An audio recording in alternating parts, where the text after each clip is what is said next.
Je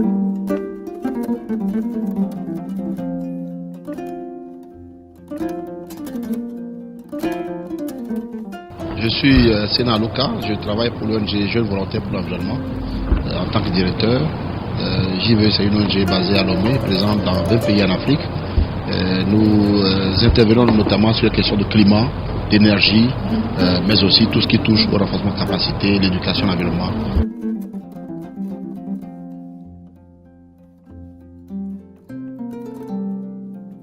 Il faut avouer que nous sommes des écosystèmes vivants. Dans mon ventre, il y a tout un monde, c'est un complexe dynamique qui allie trois éléments importants.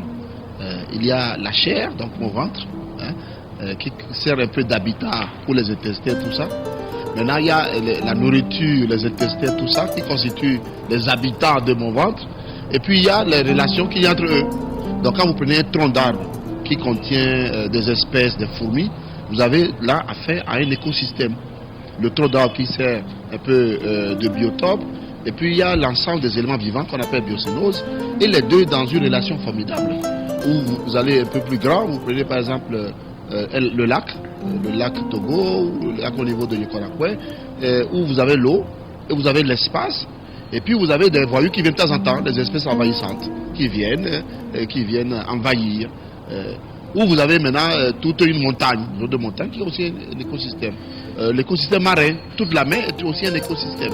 Voilà. Donc c'est quand on a affaire à des éléments vivants qui vivent dans un milieu, dans une relation un peu délicate, mais aussi de respect parfois, et pour la plupart du temps, très harmonieuse. Nous parlons d'écosystèmes. Et notre vie dépend des écosystèmes. Nous sommes dans les écosystèmes.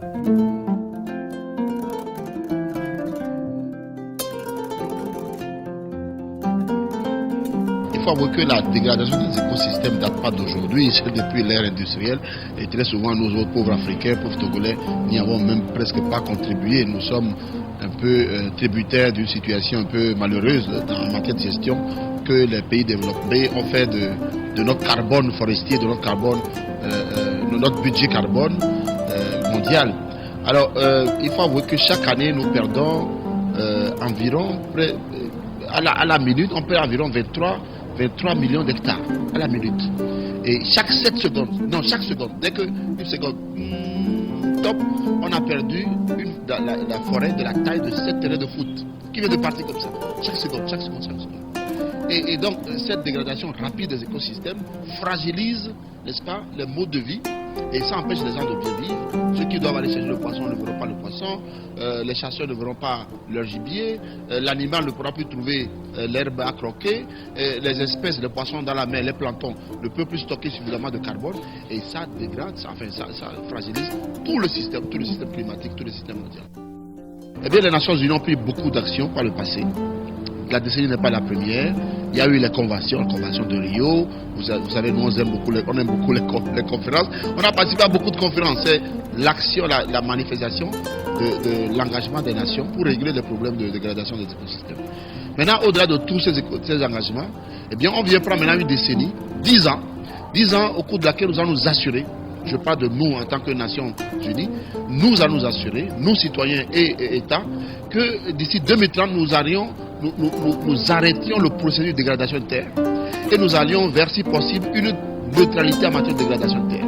Non seulement on va plus déforester, mais on va faire progressivement pour que la terre puisse revenir à son état initial, à travers des reboisements, à travers des sensibilisations, à travers de la formation, à travers des cadres d'échange, etc.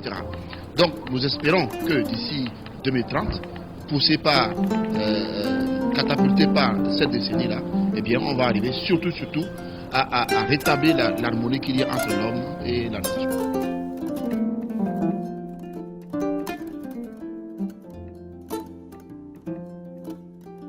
Quand on dit effort de la communauté mondiale, je parle tantôt des conventions, de ces engagements, etc. Il y a que certains de ces engagements-là, ces initiatives, ont été répartis au pays et c'est arrivé au Togo. Il y a une initiative qu'on appelle AFRI100, AFR100, c'est une initiative de l'Union africaine pour reboiser 100 millions d'hectares d'ici 2030. 100 millions d'hectares d'ici 2030 en Afrique. Et le Togo a aussi eu sa participation. Togo, toi aussi tu dois reboiser 1,4 million d'hectares d'ici 2030. Donc c'est 1,4 million d'hectares, le Togo va le répartir pour dire commune de Tchaoudjoka, toi aussi il faut reboiser tel. Commune de Tchévier 1, toi aussi reboiser tel. Et on a des projets en cours pour accompagner les acteurs à aller vers l'atteinte de ces objectifs-là. Donc si on parle par exemple du projet de la RED+, qui va mobiliser 504 milliards de francs CFA, 504 milliards de francs CFA d'ici 2029 pour réaliser la stratégie nationale de RED+, eh bien ces montants vont aller où? Vers les acteurs de terrain. Donc il y aura un impact clair sur les gens, on va reboiser, on va former les étudiants, on va faire des cours d'éducation à l'environnement, on va sans doute créer des universités pour élever le niveau de connaissance, on va faire plus de recherche, on va peut-être nommer des ministres en charge des écosystèmes. Bon, bref, donc on s'attend à ce qu'il y ait ces actions puissent avoir un impact direct sur la vie des gens. Cela va de soi qu'il va falloir que nous, en tant que citoyens, nous puissions nous assurer que quand les États ont pris des engagements, qu'ils puissent respecter ces engagements. Sinon, bon, on se connaît, l'argent peut venir, ça peut aller à autre chose, ou bien l'argent vient, les responsables que nous avons en nos têtes, ça peut être même le chef de village, ça peut même être le chef de quartier, ça peut être juste le directeur d'école, ces fonds ne risquent de pas arriver à destination. Ce qui est clair, l'État fera sa part, nous privés, nous citoyens, nous devons également contribuer.